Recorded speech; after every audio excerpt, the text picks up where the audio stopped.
This segment brought to you by Kansas Wheat. Learn more at rediscoverwheat.org. Talk about once you returned to the operation for good in Washington County.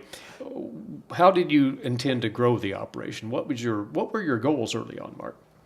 Well, originally when we came back, I farmed with my dad and my brother, and it was diversified in those things. But I was interested in doing more no-till work for more low cost, and I wanted to push the cattle. I thought there was a lot more potential in that, and so I've been interested in purebred breeding of cattle, and so along the way we put in embryos for Galen Fink since 1990, and so that was another project that I really enjoyed working on, just to see what strides can be made with genetics. In '08, then Evelyn and I, we went off on our own. And in 2011, we had the opportunity to purchase some real high quality cows in Dalhart, Texas. And so we purchased those cows, and one thing after another happened, and we didn't come up with the grass that we wanted, and then the grass price took off, so you couldn't expand and afford to buy the grass. And so then we started this semi-confined cattle operation.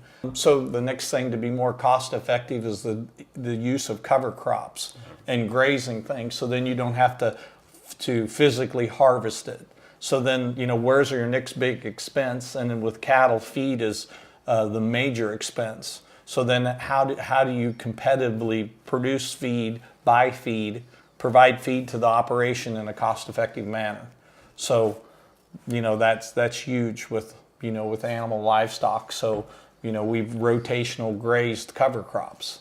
There are many facets of your operation that we could talk about. Do want to note that the two of you have hosted all sorts of field days over the years. The recent KLA field day featuring the confined cow operation, but you've had more groups in, and you've tried to tell agriculture story that way, it sounds. Mm-hmm. Evelyn? The first field day he had I think that was in 2009. Rotational grazing. Yeah, and that was the rotational grazing, and he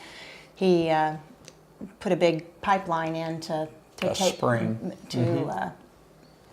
develop the spring, the natural spring as a water source, and that was really kind of innovative at that time. There wasn't a lot of people doing that. And the next one we did was it 2011? But it was putting it in a tank underneath a pond dam. Yeah. You could explain more about that. Yeah, it was, so we were looking at how to get tanks below ponds, and water was going down, and people were having trouble because the ponds being dry had receded, and so the cattle were going out in the mud trying to drink. And we said, how can we get that water in that tank without draining the pond, because the ponds are already dangerously low? That's when we got a contractor and went to the extension, and they said, well, yeah, this is how we can do it without draining it. And so then there was a lot of people that were interested because they were in the same situation. So we said, well, let's just try it and put that on there. We also did an anhydrous ammoniation trial in which we demonstrated how to do it.